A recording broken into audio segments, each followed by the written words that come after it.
Está conosco, e é importante que se diga, a Rádio Gaúcha está em cadeia com a RBS TV. Nesse segmento, nós teremos duas partes nesse segmento. Primeiro, os candidatos farão perguntas entre si, seguindo a mesma regra. 30 segundos para a pergunta, 1 minuto para a resposta, 30 segundos para a réplica, 1 minuto para a tréplica. E depois, nós voltaremos a fazer, os jornalistas voltarão a fazer as perguntas para os candidatos.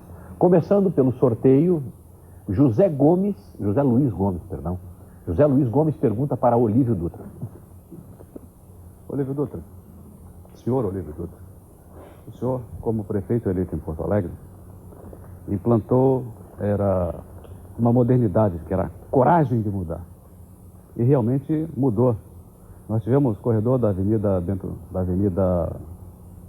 Bento Gonçalves e parte da João Pessoa demolido tempestivamente, porque poderiam colocar em risco a segurança do usuário de transporte. Ato contínuo só encampou as empresas de transporte coletiva sob a hipótese até de o transporte, e era slogan de campanha do PT, transporte tem que ser coisa acessível à população, consequentemente, tem que ser barato.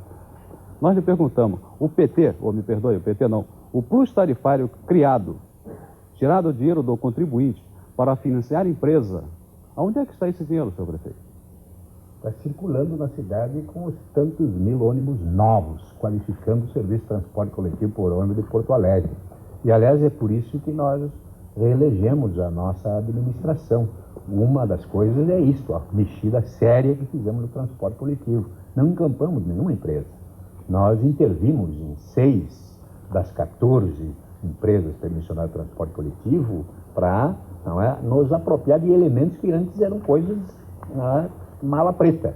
E destrinchamos essas coisas, estabelecemos uma relação horizontal, qualificada com os permissionários do serviço e investimos sim na renovação da frota. E estendendo mais as linhas no interior das vilas, nos quarteirões, trabalhando junto com a comunidade para fiscalizar o cumprimento de horários. E nós temos uma tarifa que tem uma planilha que é construída tecnicamente, não é uma planilha que possa ser objeto de tomar lá da cá e de negociar. Eu volto, bom, tem mais 1 minuto para uma tréplica? Tem 30 segundos. 30 segundos para uma tréplica. Efetivamente, nós sabemos que o transporte, eu acho que essa intervenção na empresa deve ter levado a administração popular, né, ou dita popular, não sei, no meu caso específico, ela é dita popular, não tão popular assim. Know-how para criar o IPT. Eu pergunto, tudo que está se fazendo hoje em termos de transporte tem verdadeiramente o aval do PT ou não? Nós temos posição clara a respeito da necessidade de mudar para melhor os serviços públicos de transporte coletivo, um deles. Então é a posição do partido a nível nacional e dos nossos partidos que integram a Frente Popular. Mas eu queria falar sobre a questão do transporte coletivo no Rio Grande. Eu acho que é bom pegar essa deixa. Nós estamos trabalhando no Rio Grande. Nós temos mais de 200 empresas que são concessionários de transporte rodoviário coletivo no Rio Grande. Tem os percursos mais longos, tem os percursos mais curtos. Nós achamos que temos que dar uma mexida nesse serviço no Rio Grande. Não dá para a gente se contentar com a forma que está construído o serviço de transporte rodoviário no Rio Grande. Mas isso o governo também tem que ter autoridade para fazer isso. Nós temos que retirar lá do DAER aquela coisa do DAER estar fazendo política tarifária. O DAER tem que ser um departamento para planejar e executar obras na área da Secretaria de Transporte. Nós temos que ter na Secretaria de Transporte uma forma científica, um corpo técnico com estrutura material capaz de definir estrategicamente uma política de transporte rodoviário para o transporte coletivo rodoviário no Rio Grande. Bom, é agora a vez do candidato Olívio Dutra perguntar para o candidato Celso Bernardi. Deputado Celso Bernardi, o governo do seu partido, o governo de Jair Soares, estabeleceu um piso salarial nos últimos meses do seu governo para os professores de 2 salários mínimos e meio. Chegou até a ser pago isso nos meses. Chegou o PMDB e contestou a legalidade disso na justiça e os professores daí para diante perderam e muito. Hoje estão perdendo em torno de 375% nos seus salários. O que o senhor acha dessa atitude do PMDB? O magistério gaúcho, depois de uma forte mobilização e de uma paciência histórica, conseguiu, num acordo com todos os partidos, conseguir um piso salarial, que começava em 1,8, 2,2 e concluía, a partir de novembro de 1986, a chegada a 2,5. Era uma conquista do magistério e todos os partidos, inclusive o PMDB, têm o presente de assinado o acordo, depois transformado em lei. Então, logo o governo do PMDB assumiu, o governo do PMDB, não satisfeito apenas em implantar o QPE, que foi um calendário rotativo também goela abaixo do magistério, que marcou época no Rio Grande do Sul como uma coisa lastimável, o PMDB, não podendo derrubar a lei, foi ao Supremo Tribunal Federal, uma ação de constitucionalidade, invocando que não poderia pagar o piso 2,5. Sem procurar nenhum acordo, o magistério gaúcho, logicamente, reagiu, foi um retrocesso injustificado e, mais do que isso, prova está de que isso descontentou a classe, que os líderes, inclusive alguns eleitos pelo PMDB, foram à frente do Palácio de Piratini e rasgaram suas fichas do partido. Quer dizer, o magistério do Rio Grande do Sul poderia ter um piso salarial hoje, poderia ter uma política definida, clara, transparente. Lamentavelmente, isso não ocorre porque o PMDB, que hoje promete tanto, na época preferiu realmente não cumprir esse compromisso e não pagar. O nosso governo pagou os últimos meses, de acordo com a lei, e também o 13º salário. Eu acho que isso é um retrocesso injustificável. Eu acho que aí, de novo, a gente quer chamar a atenção do telespectador da opinião pública gaúcha para a correta relação entre o discurso de campanha e a prática política dos partidos como estão no governo. Eu acho que nós temos aí duas linhas que se combinam. Nós também, quando chegamos no governo de Porto Alegre, nós recebemos uma folha de pagamento triplicada. O governo que nos antecedeu, no último mês, triplicou a folha de pagamento. Ele tinha praticado 3 anos de arroxo e deixou a folha de pagamento para nós recuperar, sem recurso no orçamento, toda a política de arroxo. Nós não fizemos como o PMDB, não fomos para a justiça para questionar isso. Nós saneamos as finanças da prefeitura e aperfeiçoamos, inclusive, essa política salarial. E a relação com os professores não é uma relação autoritária, nem tempo, PPE e nem calendário rotativo. Você tem direito a uma tréplica. Não, eu desejo apenas destacar exatamente a esperteza, que é símbolo de alguns partidos políticos, que realmente, quando estão no governo, que poderiam fazer, eu acho que não apenas a questão da educação deve ser salientada aqui, deve ser dito também a questão da saúde pública. Nós éramos um estado modelo, com os melhores indicadores de saúde pública nesse Rio Grande. O PMDB assumiu o governo, e eu não preciso invocar o testemunho de nenhum partido da oposição. Vou invocar o testemunho de um discurso do ex-deputado Antônio Dectari, hoje prefeito de Erechim, para dizer que o PMDB estava sucateando a saúde pública depois de 1 ano e meio no governo do Estado, feito no dia 19 de abril de 1988, na Assembleia Legislativa do Estado. Então eu acho que exatamente partidos políticos que, quando assumem o poder, têm um discurso, têm um compromisso e que depois realmente rasgam, e a prática administrativa é um verdadeiro abismo, é uma diferença que vai a quilômetros de distância daquilo que foi dito durante a campanha. E não é porque faltasse apoio político ao PMDB. O PMDB tinha eleito seus governadores, 27 deputados estaduais e, consequentemente, eu acho que a sociedade gaúcha pode julgar perfeitamente essa questão da esperteza e do engodo. Bom, é a sua vez agora, deputado Celso Bernardes, de fazer a pergunta para o candidato Sereno Scher. Doutor Sereno Scher, o doutor Alceu Colares, quando candidato, no seu plano de governo, propunha construir 140 mil casas no Rio Grande do Sul. Posteriormente, encaminhou à Assembleia um projeto de lei aumentando o ICMS em mais de 1%, isso, consequentemente, contra o nosso partido, que votamos contra, foi aprovado, e prometia lá na justificativa construir mais 100 mil casas. O senhor, no seu plano de governo, conforme informações que eu recebi pela imprensa, quer dar 1% da receita para a construção de casas e construir mais 100 mil casas. Nós temos um déficit de casas no Rio Grande do Sul, mais de 500 mil moradias hoje. Eu lhe pergunto, o senhor não acha que é muita casa no papel e pouca casa construída, já que o governo Alceu Colares vai construir por ordem de 10 mil casas apenas? No ano de 92, vigorou esse aumento de 1%, e com esses recursos, o governador Colares construiu uma série de casas em convênio com os municípios, praticamente com a totalidade dos municípios rio-grandenses. Realmente, hoje, o déficit de habitação no nosso estado anda beirando a ordem das 600 mil casas. E essa é uma preocupação que o governante tem que ter. O déficit habitacional cresceu muito aqui no Rio Grande.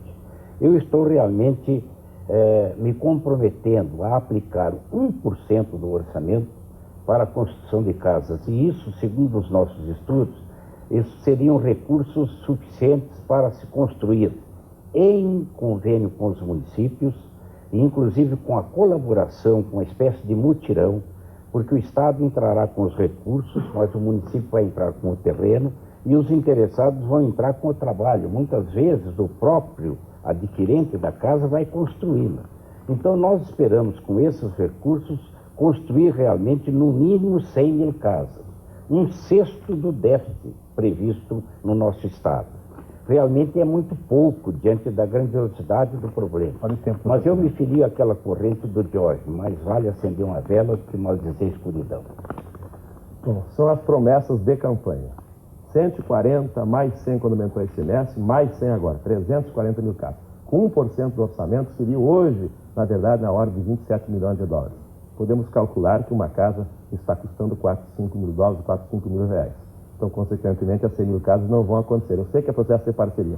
Agora, seria muito mais fácil um bom gerenciamento da Coab, que lamentavelmente mudou 4, 5 presidentes com a maioria dos estatais do governo Colares, e mais do que isso, buscar os 6% do fundo de garantia de tempo de serviço no rateio que caberia ao Rio Grande do Sul e que não foi buscado porque não pagaram as dívidas junto à Caixa Econômica Federal. Essa é a diferença do nosso governo com o atual governo. Só tem um minuto para... A diferença é favorável a nós, porque levarmos para o lado político, o governo da ditadura, que teve o apoio e a participação permanente do seu partido, criou o Banco Nacional de Habitação, obteve recursos vultosos através do Fundo de Garantia e não construiu casa nenhuma. Agravou, no âmbito nacional e em todos os estados, o problema que hoje chega a essas raias de real calamidade pública. Se levarmos para o lado político, deputado Bernardi, o partido de Vossa Excelência, sim, tem contas no cartório. Participou de um governo que teve os recursos e não resolveu o problema da moradia. Muito bem. É a vez agora do Dr. Sereno Chese, candidato ao PDT, perguntar ao candidato Irapuan Teixeira. Professor Irapuan, considerando que o Rio Grande, nesses últimos 30 anos, ficou praticamente estagnado, comprometeu muito a sua infraestrutura, as nossas estradas são precárias. Nós temos hoje 4.500 quilômetros de estradas estaduais asfaltadas, quando precisariam ter no mínimo 20 mil quilômetros, como tem o Paraná. Considerando o custo da nossa energia elétrica, inclusive a camisa de força que estamos submetidos pelo governo federal, obrigados que somos a comprar 40% em Itaipu, o que demanda que Candiota produza a metade, o senhor referiu das máquinas paradas, Candiota produz a metade da sua capacidade, da sua potência, porque temos que comprar de lá. Ide nas comunicações, considerando tudo isso, considerando o advento aí do Mercosul, que vai trazer para o empresário, para o produtor rio-grandense, uma nova concorrência. O que o senhor acha que deve ser feito para que o Rio Grande não se transforme realmente num simples corredor? Doutor Sereno, são 4.511 quilômetros de estrada, mas a metade está totalmente estragada, necessitando de recapeamento ou de reconstrução. Então o problema é mais grave ainda na questão das estradas. Nós não pretendemos apresentar propostas que sejam simplesmente um discurso brilhoso que não possa ser cumprido. É necessário, primeiramente, que se veja o que realmente o Estado tem para poder investir. Quando a gente fala que os salários estão defasados, e nós temos todos os cálculos, o professor ganha R$ 53,00, o policial da Brigada Militar R$ 94,00, inclusive o jornal falou que no debate da Brigada Militar os dados saíram incorretos, mas não falou os dados corretos que nós damos. Nós dissemos. Então, se nós não, num primeiro momento, se nós não fizermos um saneamento das finanças públicas para sabermos exatamente o que dispõe o Estado, não adianta falar. Eu fiz o exame de todas as contas junto com o pessoal economista que trabalha conosco. E tenho aqui... Tempo encerrado, doutor Irapuan. Por favor, conclua, diga, e tenho faça o aqui ponto dados preocupantes. Nós queremos ver realmente onde são aplicados os recursos do Estado, aqueles recursos que arrecadam. Não, eu realmente acho que uma das grandes responsabilidades do futuro governador do Estado vai ser a de restabelecer com a União relações adequadas. O Rio Grande não pode continuar discriminado, esquecido, abandonado, como vem sendo pelo governo federal. E nós precisamos, já que vamos ser submetidos ao Mercosul, precisamos de políticas compensatórias por parte do governo federal. Nós precisamos precisamos primeiro unir o Rio Grande, depois juntos chegarmos e batermos forte na porta do governo federal, não de chapéu na mão, mas exigindo dinheiro para nossas estradas, tratamento melhor na questão energética, dinheiro para as nossas comunicações. Precisamos ampliar e modernizar. Eu acho que sem uma política compensatória de parte do governo federal, muito dificilmente o Rio Grande vai sair bem da questão Mercosul. O senhor tem toda a razão que nós devemos exigir do governo federal aquilo que nos pertence por direito. Toda a razão. O que acontece é que, antes de tudo isso, nós devemos saber o que realmente nós temos para que possamos governar o Rio Grande do Sul, primeiramente com aqueles recursos que temos. Porque até agora, tudo que se pede para o governo federal vem ao Rio Grande do Sul por migalhas. Por outro lado, não podemos esquecer que nós temos no Congresso Nacional pessoas que representam o Estado do Rio Grande do Sul. E o governo do Estado deve manter relação, contato com essas pessoas para exigir que façam pelo Rio Grande aquilo que prometeram em suas campanhas. Muito bem.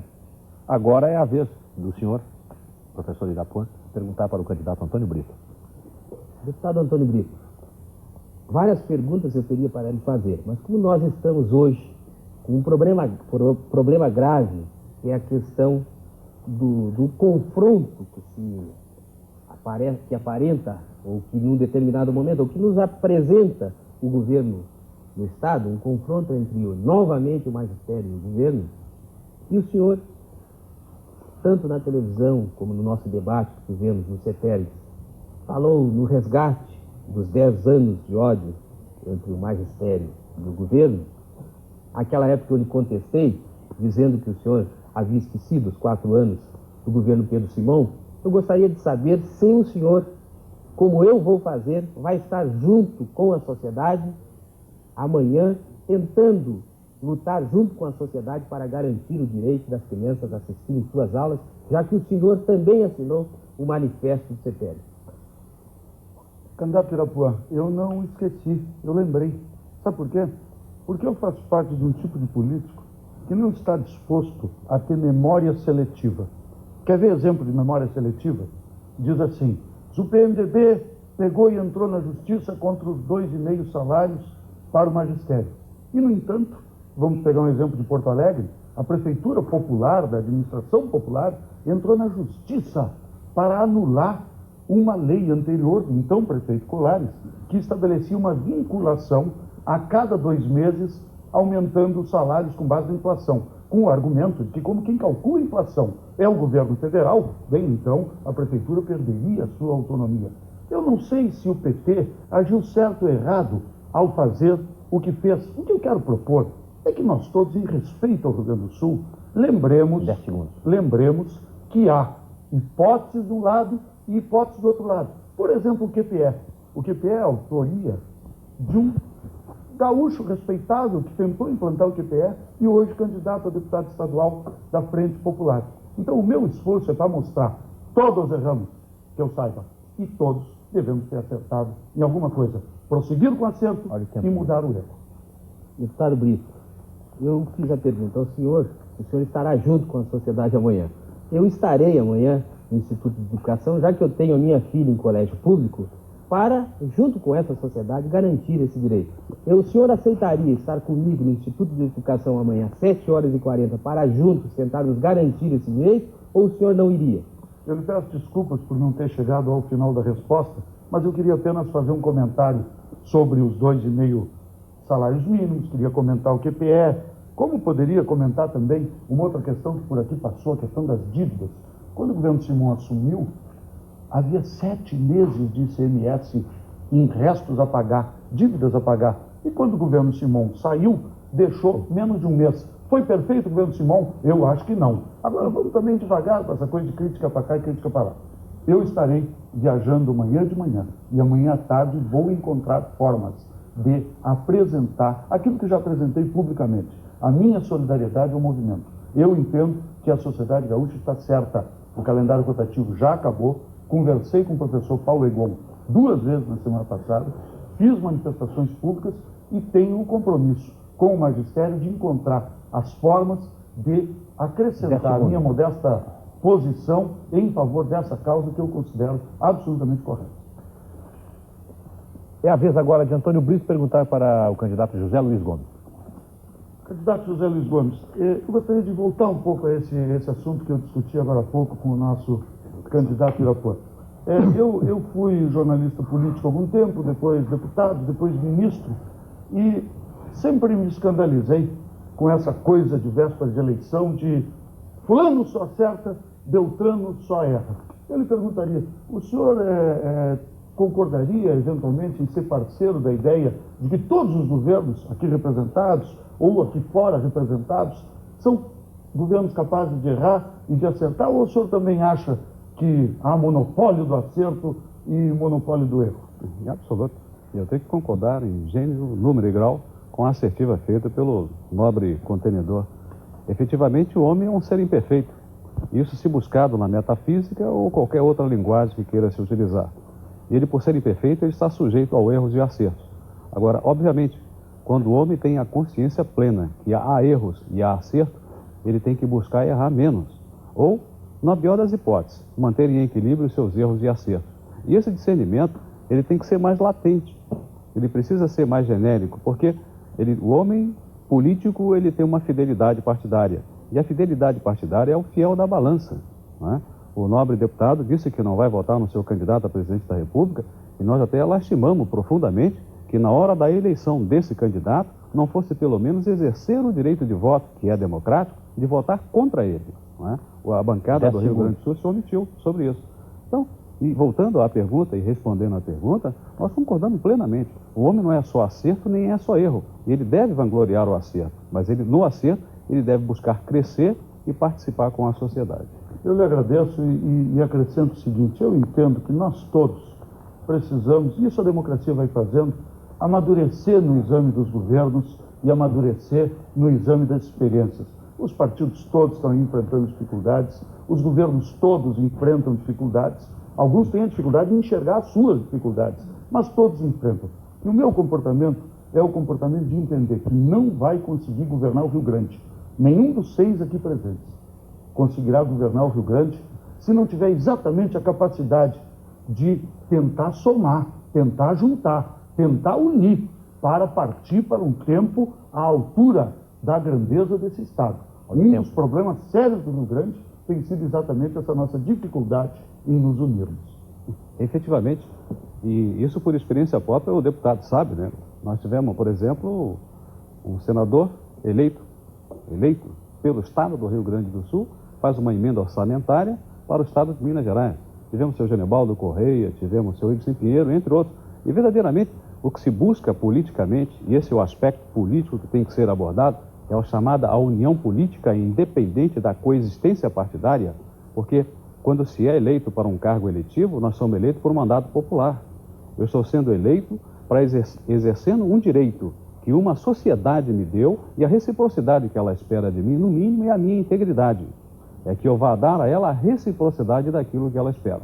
E via de regra isso ocorre exatamente o contrário de hoje. Porque nós temos um governo do PDT no Rio Grande do Sul, temos representantes da bancada, não tem do meu partido, do Rio Grande do Sul no Senado Federal, mas temos daqui dos partidos todos presentes, representantes dignamente do Rio Grande do Sul na bancada federal. Eu pergunto, quais foram as emendas orçamentárias que foram feitas para vir beneficiar a população gaúcha, que tanto carente está hoje?